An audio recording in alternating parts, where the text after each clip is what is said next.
Shalom.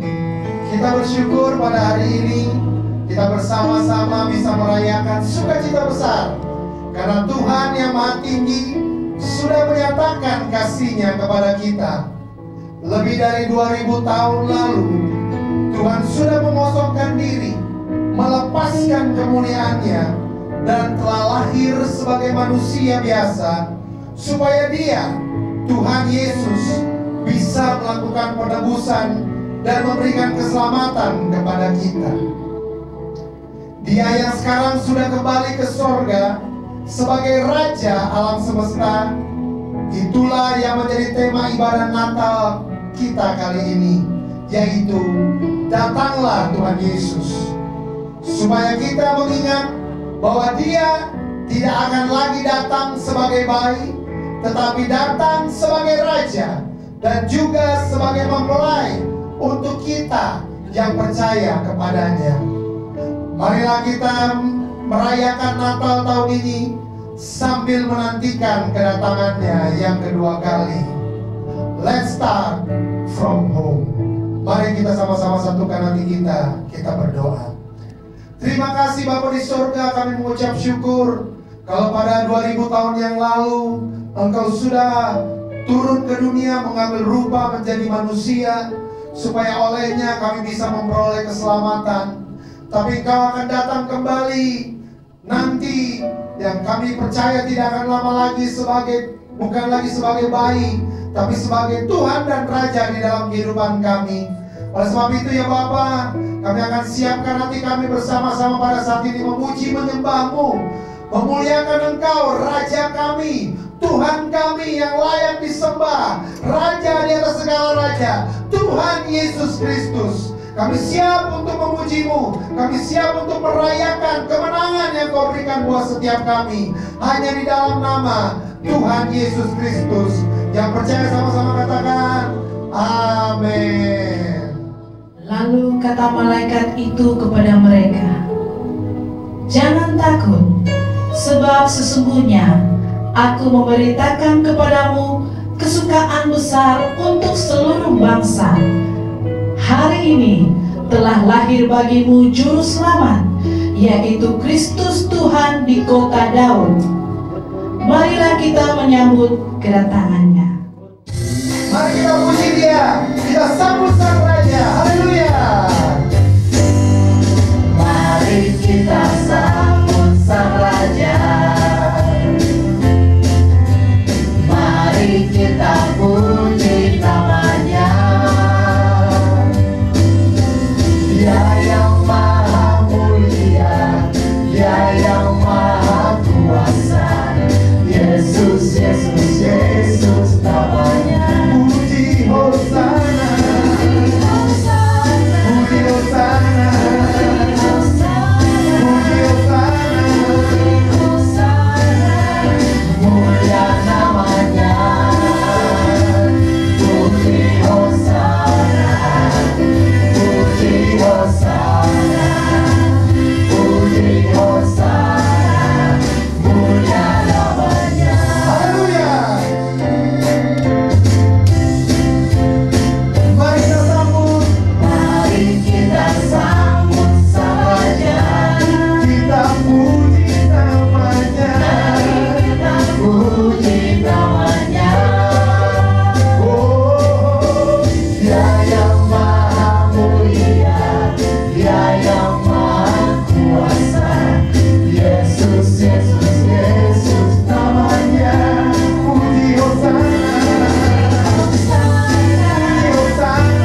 Betlehem Efrata, hai yang terkecil di antara kaum-kaum Yehuda, daripadamu akan bangkit bagiku seorang yang akan memerintah Israel, yang permulaannya sudah sejak purbakala, sejak dahulu kala. Dari mulut dan benua akan terdengar terus lagu pujian bagi Yesus Tuhan kita. Haleluya.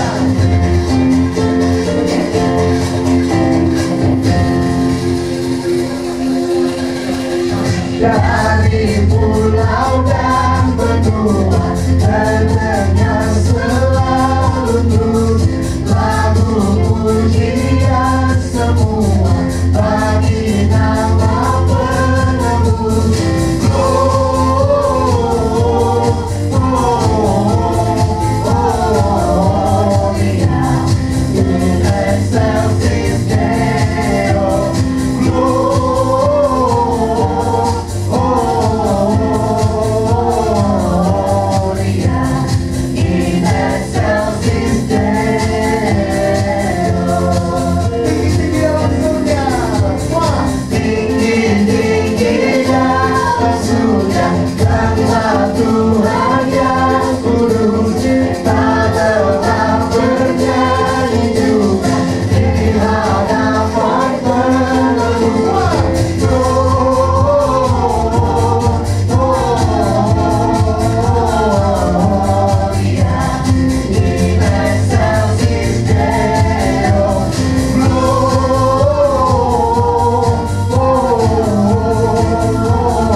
Sebab seorang anak telah lahir untuk kita, seorang putra telah diberikan untuk kita. Lambang pemerintahan ada di atas bahunya, dan namanya disebutkan orang Penasihat Ajaib, Tuhan yang perkasa, Bapa yang kekal, Raja damai.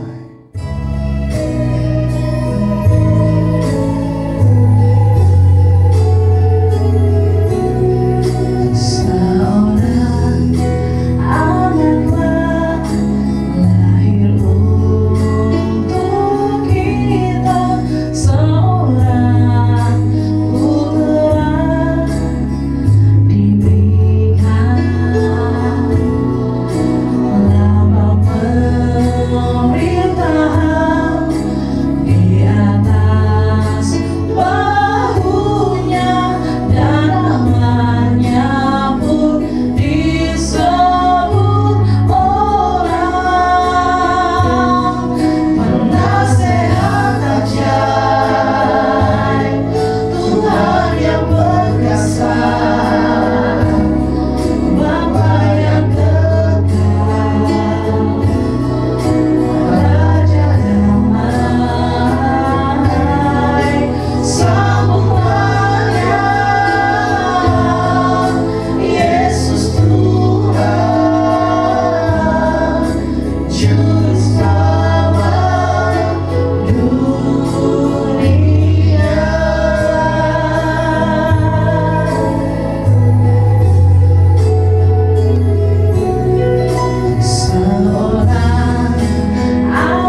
Shalom Sobat Home Ministry dimanapun Anda berada. Selamat siang, kita akan masuk dalam renungan firman Tuhan. Sebelum kita membaca firman Tuhan, mari terlebih dahulu kita berdoa. Kita berdoa. Bapa yang bertakhta dalam kerajaan sorga, kami mengucap syukur karena Engkau adalah Tuhan yang maha baik. Tuhan yang memberi kami kesempatan untuk menikmati hari-hari yang indah di tahun ini. Dan saat ini ya Bapak, di minggu-minggu terakhir di tahun 2023 kami datang kepadamu. Karena kami percaya perjalanan hidup kami tidak ada satu detik pun yang tanpa kontrol Tuhan. Oleh karena itu kami serahkan seluruh kehidupan kami. Kami serahkan hari-hari kami karena kami percaya waktu yang kami lalui bersama dengan Tuhan adalah waktu yang indah. Waktu yang kami lalui bersama dengan Tuhan adalah waktu yang penuh dengan mujizat. Waktu yang kami lalui bersama dengan Tuhan adalah waktu yang penuh dengan pelajaran-pelajaran berharga bagi kami. Oleh karena itu bimbing kami ya Tuhan. Bimbing kami agar kami mengerti rencanamu, mengerti kehendak-Mu. Biarlah kami mengalami kuasa-Mu, mengalami hal-hal yang ajaib yang Engkau tetapkan untuk menjadi bagian hidup kami. Pimpin dan tuntun kami, dan biarlah kehendak-Mu terjadi dalam hidup kami. Kami saat ini ingin mendengar firman-Mu. Berbicaralah kepada kami ya Bapa. Diamkan suara hati kami. Karena kami percaya ketika firman diberitakan, yang sakit dijamah disembuhkan oleh Tuhan dalam nama Tuhan Yesus. Yang berbeban berat diberi kelepasan oleh Tuhan. Yang datang dengan berbagai macam masalah diberi jalan keluar oleh Tuhan. Karena itu bimbing kami, ajar kami, agar kami mengerti kehendak-Mu. Dalam nama Tuhan Yesus kami sambut firman-Mu. Haleluya. Amin. Jemaat Tuhan dimanapun Anda berada, kita akan membaca firman Tuhan yang diambil dari Injil Matius. Matius pasal yang kedua, mulai ayatnya yang pertama sampai dengan ayatnya yang ke-12. Matius pasal 2 ayat pertama sampai dengan 11. Ini akan menjadi ayat-ayat perenungan kita di ibadah hari ini 24 Desember 2023. Kita akan baca bersama-sama demikian firman Tuhan. Matius pasal yang kedua ayat 1 sampai 12. Sesudah Yesus dilahirkan di Betlehem di tanah Yudea pada zaman Raja Herodes, datanglah orang-orang Majus dari timur ke Yerusalem dan bertanya-tanya di manakah dia, raja orang Yahudi yang baru dilahirkan itu. Kami telah melihat bintangnya di timur dan kami datang untuk menyembah dia. Ketika Raja Herodes mendengar hal itu, terkejutlah ia beserta seluruh Yerusalem. Maka dikumpulkannya semua imam kepala dan ahli Taurat bangsa Yahudi, lalu dimintanya keterangan dari mereka di mana Mesias akan dilahirkan. Mereka berkata kepadanya, di Betlehem, di tanah Yudea, karena demikianlah ada tertulis dalam kitab Nabi, dan engkau Betlehem tanah Yehuda, engkau sekali-kali bukanlah yang terkecil di antara mereka yang memerintah Yehuda, karena daripadamu lah akan bangkit seorang pemimpin yang akan mengembalakan umatku Israel. Lalu dengan diam-diam Herodes memanggil orang-orang Majus dan dengan teliti bertanya kepada mereka bila mana bintang itu nampak. Kemudian ia menyuruh mereka ke Betlehem, katanya, pergi dan selidikilah dengan seksama hal-hal mengenai anak itu, dan segera sesudah kamu menemukan dia, kabarkanlah kepadaku supaya aku pun datang menyembah dia. Setelah mendengar kata-kata raja itu, berangkatlah mereka. Dan lihatlah bintang yang mereka lihat di timur itu mendahului mereka, hingga tiba dan berhenti di atas tempat di mana anak itu berada. Ketika mereka melihat bintang itu, sangat bersukacitalah mereka. Maka masuklah mereka ke dalam rumah itu dan melihat anak itu bersama Maria ibunya. Lalu sujud menyembah dia. Mereka pun membuka tempat harta bendanya dan mempersembahkan persembahan kepadanya, yaitu emas, kemenyan, dan mur. Dan karena diperingatkan dalam mimpi supaya jangan kembali kepada Herodes, maka pulanglah mereka ke negeri melalui jalan lain. Saudara yang dikasihi oleh Tuhan Yesus Kristus, hari ini adalah hari di mana umat Kristen memperingati sukacita yang sangat besar. Karena bagi orang Kristen, Mesias itu sudah lahir. Saudara, banyak orang yang kemudian mempermasalahkan Mesias itu lahir kapan? Banyak di antara kita yang kemudian memperdebatkan hal-hal yang sebenarnya tidak menjadi esensi. Bagi saya secara pribadi, saya lebih menekankan kepada Mesias, Juru Selamat itu telah lahir. Apakah Mesias itu lahir di bulan Januari, di bulan Desember, ada yang bilang di bulan September pada saat Sukot, kapanpun Mesias itu lahir 2000 tahun yang lalu. Inti yang ingin kita bicarakan adalah Mesias itu telah lahir.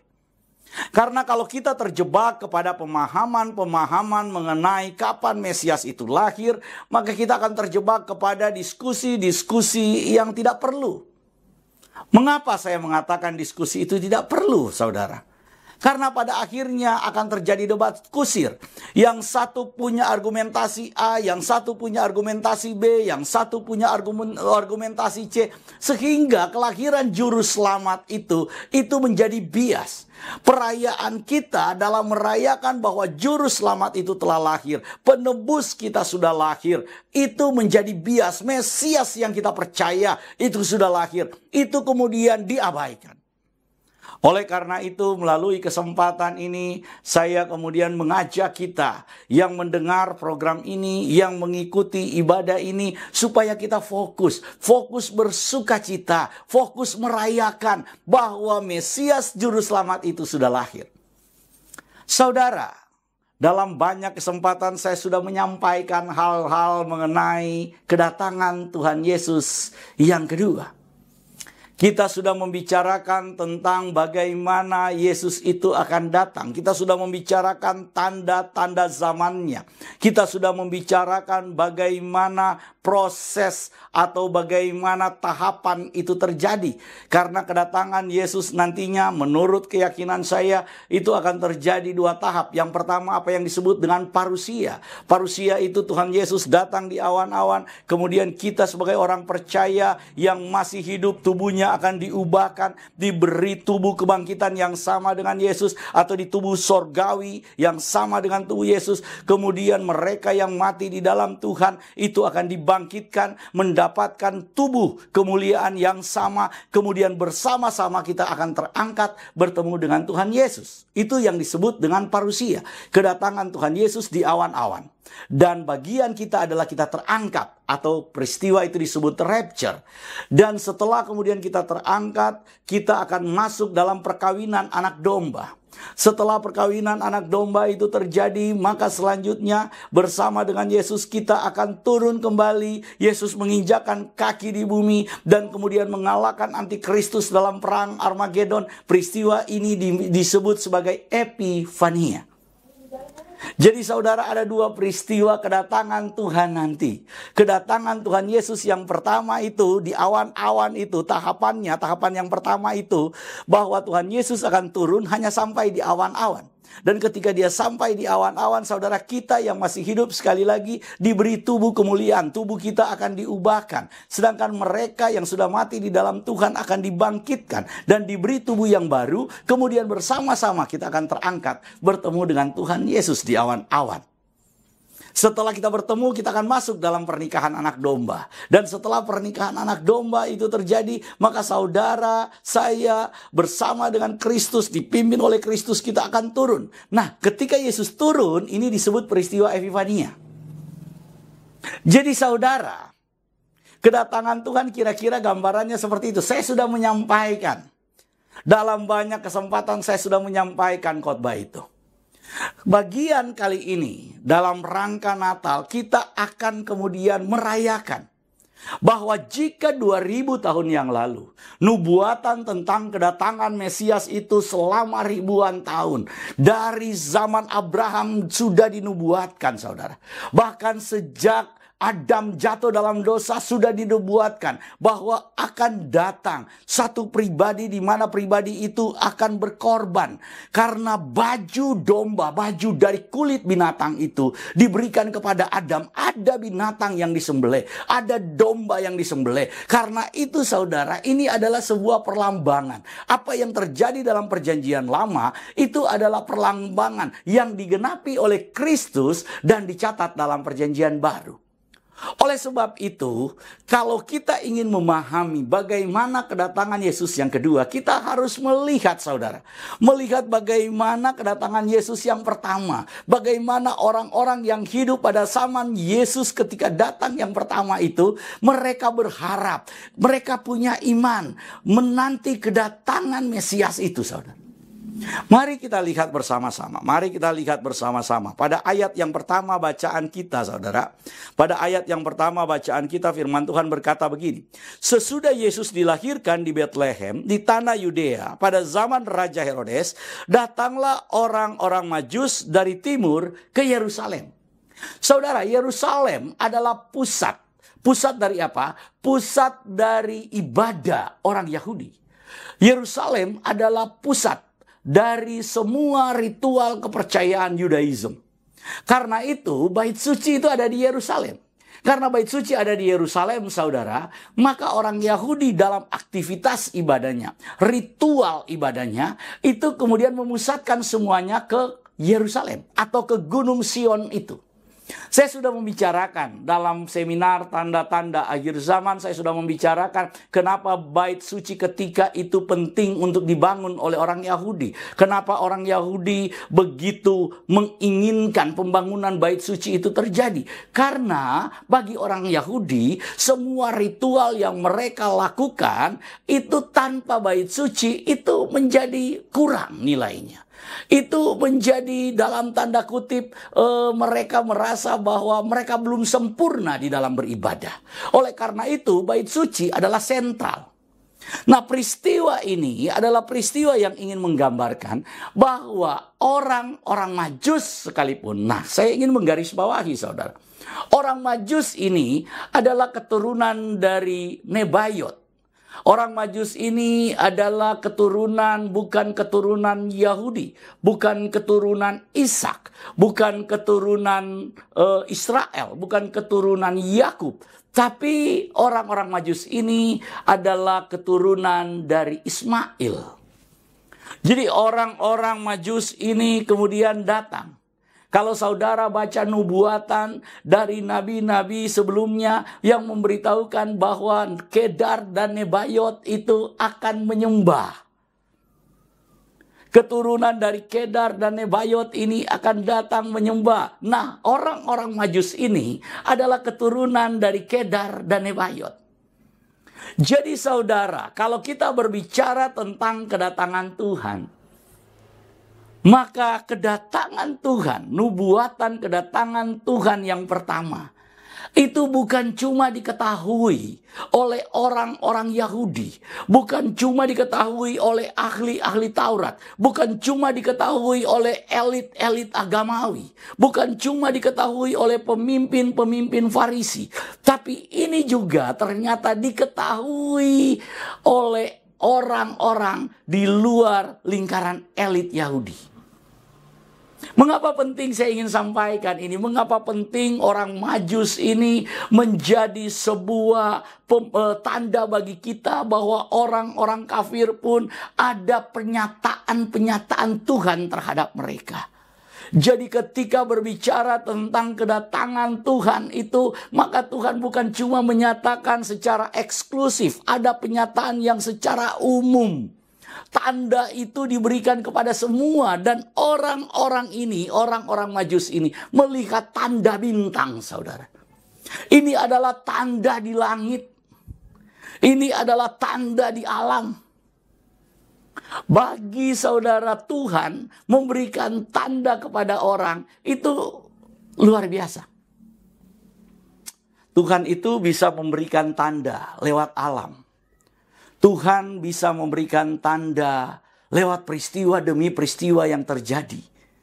Tuhan juga bisa memberikan tanda yang sangat spesifik buat kita, yaitu lewat kitab suci. Tapi masalahnya banyak orang yang mempelajari kitab suci justru tidak percaya. Banyak orang yang kemudian diberi privilege, yang diberi kemudian kekhususan, yang diberi kemudian fasilitas untuk mendapatkan pengetahuan, untuk mendapatkan ilmu, untuk mendapatkan tanda-tanda yang lebih jelas. Justru ketika melihat itu mereka menjadi tidak percaya.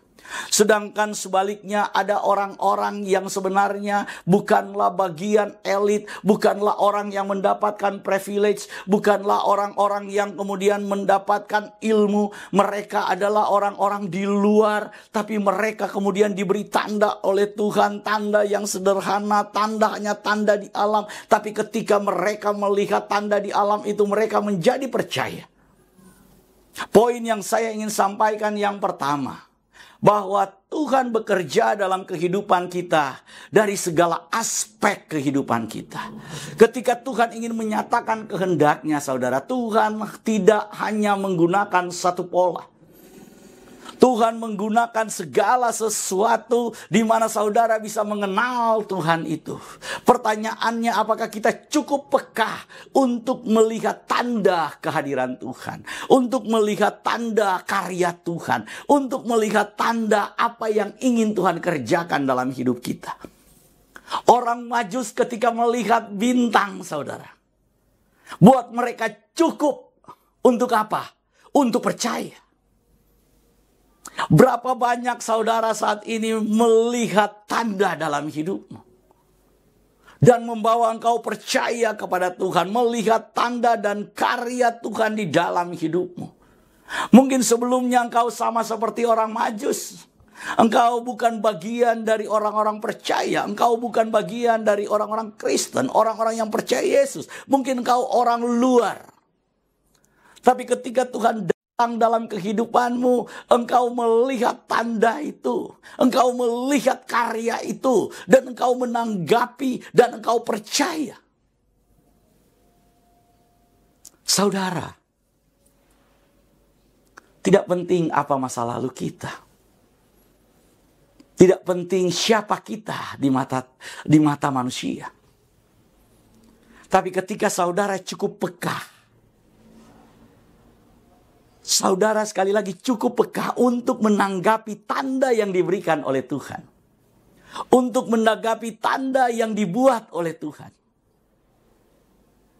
Maka Tuhan akan bekerja lebih dari apa yang kita pikirkan. Oleh karena itu saudara, ketika orang-orang Majus itu melihat tanda bintang itu, mereka bergerak. Dalam iman mereka, saudara, dalam kepercayaan mereka, bintang itu adalah tanda buat mereka bahwa seorang raja telah lahir dan dia harus disembah. Pertanyaannya, kenapa harus ke Yerusalem? Padahal zaman itu kerajaan Israel bukanlah kerajaan yang besar. Kerajaan yang besar adalah kerajaan Romawi yang berkuasa saat itu. Seharusnya orang-orang Majus itu kalau ingin mencari raja, dia harusnya ke Roma, saudara. Tapi kenapa orang-orang Majus ini berjalan dan bergerak ke Yerusalem? Karena tanda itu bergerak ke Yerusalem.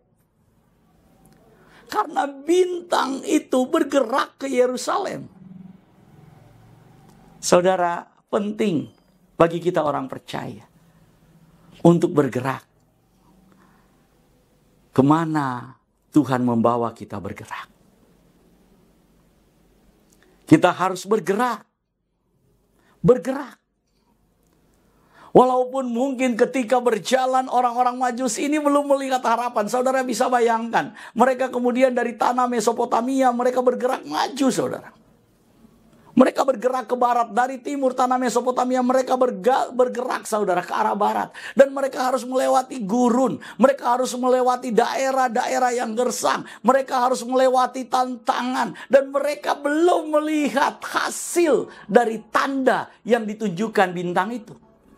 Mereka belum menemukan, saudara, mereka terus berjalan. Mungkin ketika mereka berjalan di hari-hari awal mereka berjalan, yang mereka lihat cuma padang pasir, yang mereka lihat adalah sesuatu yang tidak ada harapan. Mereka melihat padang pasir yang tanpa ujung, tapi mereka nggak berhenti. Mereka nggak melihat ke arah masalah mereka. Perhatikan, mereka nggak melihat ke padang pasir itu. Mereka nggak melihat pada persoalan-persoalan yang ada di depan mereka. Tapi mereka tetap memandang kepada bintang yang menjadi dasar iman mereka. Tantangan kita sebagai orang percaya hari-hari ini. Memang hari-hari ini sedang sulit. Hari-hari ini sedang banyak masalah, hari-hari ini sedang banyak persoalan. Tapi saudara dan saya diajarkan oleh firman Tuhan ini untuk melihat kepada tanda yang diberikan oleh Tuhan. Kalau hari ini engkau sudah mengambil keputusan untuk percaya kepada Yesus. Hari ini engkau mengambil keputusan bahwa Tuhan telah datang dalam hidup saya. Saya sudah menerima Yesus Kristus, sudah lahir di dalam hidup saya. Sudah saya terima di dalam hidup saya. Maka lihat dia, saudara. Lihat janjinya. Sama seperti orang maju, saudara diajar untuk bergerak. Bergerak maju dengan iman, saudara. Bergerak maju dengan apa yang Tuhan nyatakan dalam hidup kita. Karena kalau kita bergerak melihat masalah, melihat persoalan, melihat yang terjadi dalam hidup kita, maka hari-hari kita akan selalu sulit, saudara. Hari-hari kita akan selalu bermasalah. Hari-hari kita akan selalu banyak persoalan. Tapi kalau kita melihat janji Tuhan, tapi kalau kita melihat firman Tuhan, kalau kita melihat apa yang telah Tuhan berikan kepada kita, perjalanan hidup kita bersama dengan Tuhan, saya percaya tantangan apapun yang ada di hadapan kita, persoalan apapun yang ada di hadapan kita, pergumulan apapun yang ada di hadapan kita akan tetap bergerak maju. Kita akan tetap bergerak untuk mencapai apa yang Tuhan janjikan dalam hidup kita. Bagi orang percaya hanya ada bergerak maju. Bergerak maju, saudara. Bergerak. Bergerak sampai kita menerima mahkota itu. Bergerak sampai kita menerima penggenapan janji Tuhan itu. Bergerak maju. Bergerak maju. Mungkin hari-hari ini saudara sedang mengalami tantangan yang sulit, menghadapi masalah yang sulit, menghadapi persoalan yang sulit. Tapi waktunya bagi kita saat ini untuk bergerak maju. Karena itu, mari kita perhatikan. Ketika orang Majus datang, mereka datang ke tempat Raja Herodes. Mereka datang ke istana Herodes, saudara. Karena mereka tahu yang akan dilahirkan ini adalah raja. Sebagai manusia wajar kalau mereka berpikir bahwa raja ada di dalam istana, saudara.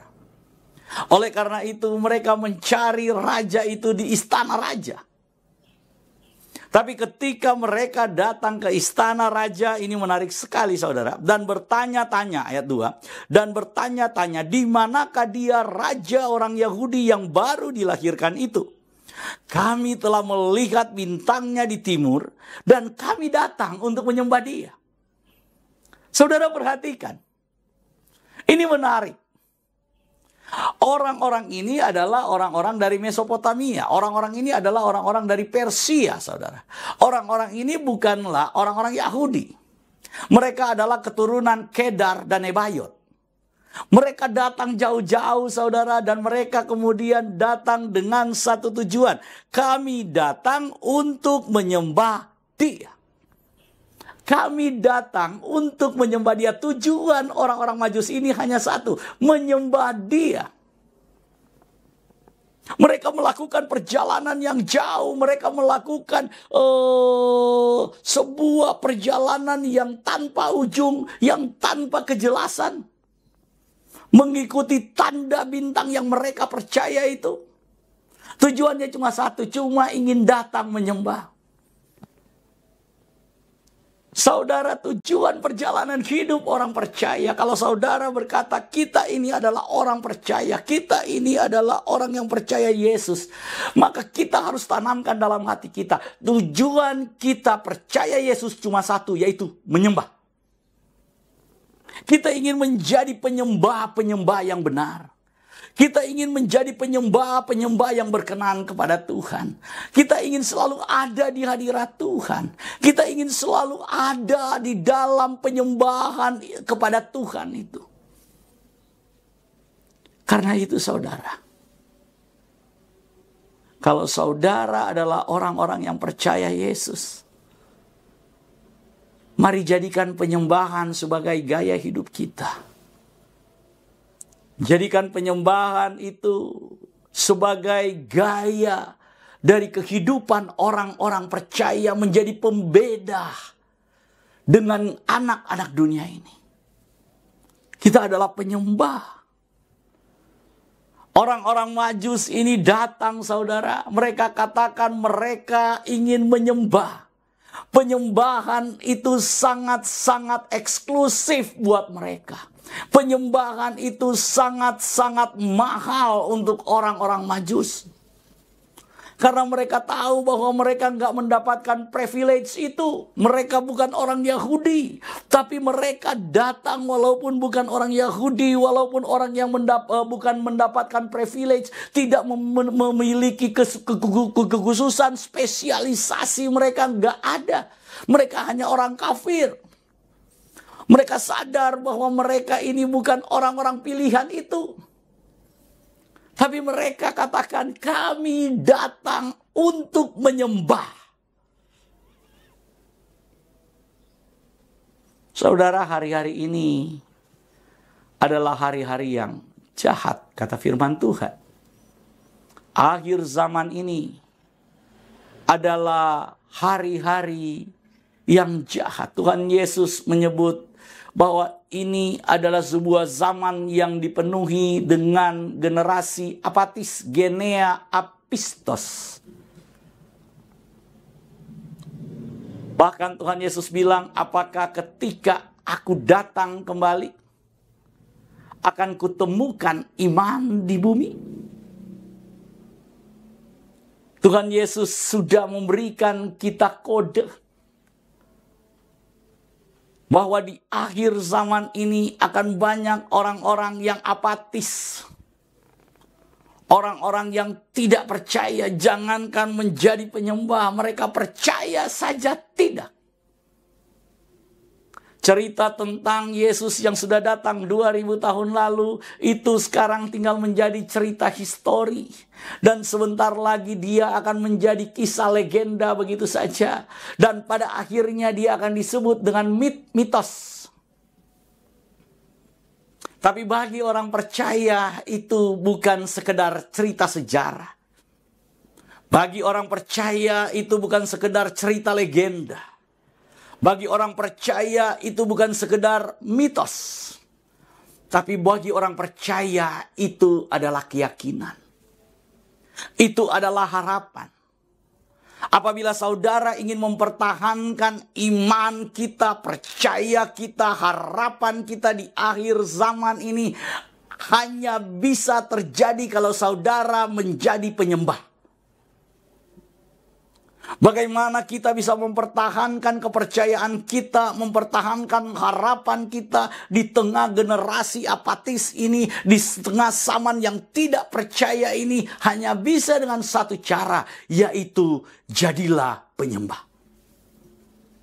Apakah tujuan hidupmu adalah menyembah Tuhan? Apakah tujuan percayamu adalah menyembah Tuhan? Kalau tujuan percaya kita menyembah Tuhan, maka saya percaya iman kita akan kokoh, iman kita akan kuat. Kita akan bergerak dalam penyembahan kita. Dengan penyembahan kita, maka kita akan memiliki harapan untuk maju. Dalam penyembahan kita, maka kita akan melihat tanda-tanda penggenapan Tuhan itu terjadi. Dan kita terus bergerak. Setiap hari ada penyembahan. Setiap hari ada penyembahan. Setiap saat ada penyembahan. Setiap saat saudara membangun mezbah untuk menyembah Tuhan. Oleh karena itu saudara, kalau kita berkata datanglah Tuhan Yesus. Oleh karena itu saudara, kalau saudara berkata saya mau menanti kedatangan Tuhan. Nantikan kedatangan Tuhan itu dalam penyembahan. Karena dalam penyembahan kita kepada Tuhan, kita menantikan Tuhan dengan berjaga, dengan siap sedia. Berjaga dan siap sedia itu artinya apa? Berjaga dan siap sedia itu artinya saudara itu ada kehidupan penyembahannya. Saudara bukan berjaga, oh siap saya berjaga, Tuhan datang, kapan? Ayo datang Tuhan, datanglah Tuhan. Oh no.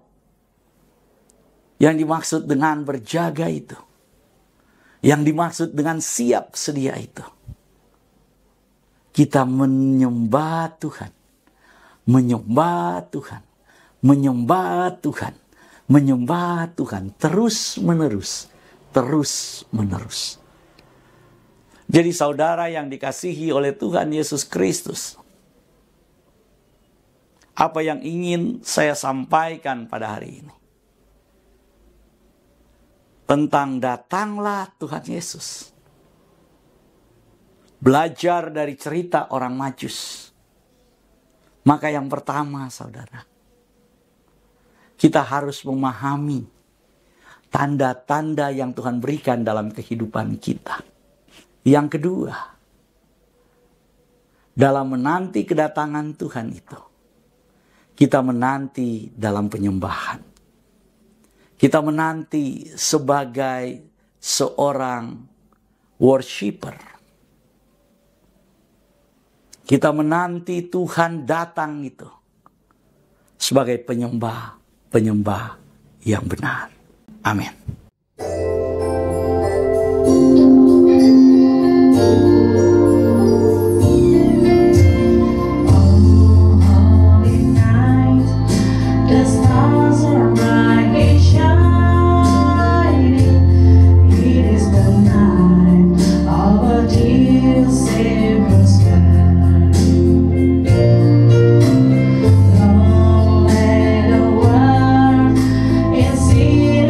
There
penyerahan lilin bersama.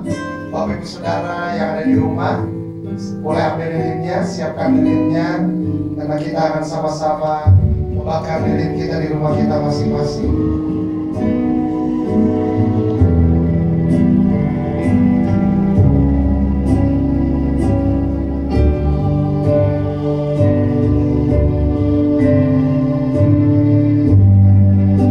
Kita nyanyikan sama-sama Malam Kudus Lagi Senyap.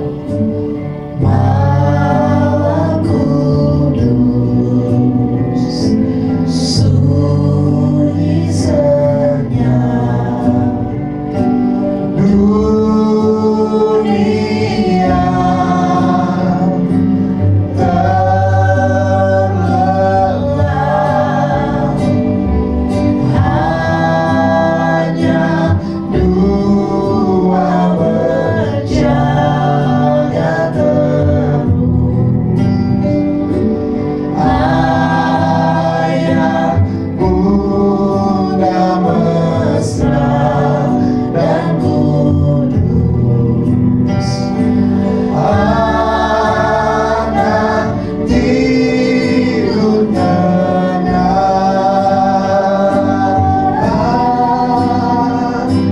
Anak tidur tenang. Malam Kudus Lagi Senyap, sampai angkat lilin di atas kepala kita. Malam kudus, sunyi senyap, kabar baik mendengar,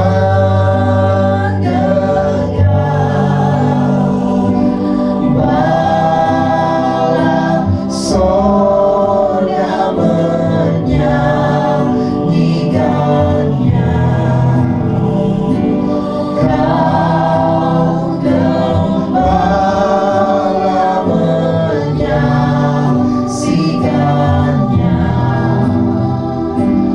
Lahir Raja Shalom.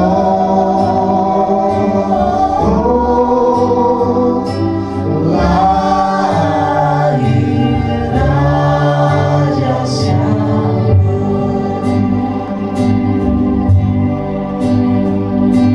Silakan Bapak Ibu Saudara bisa melakukan lilinnya.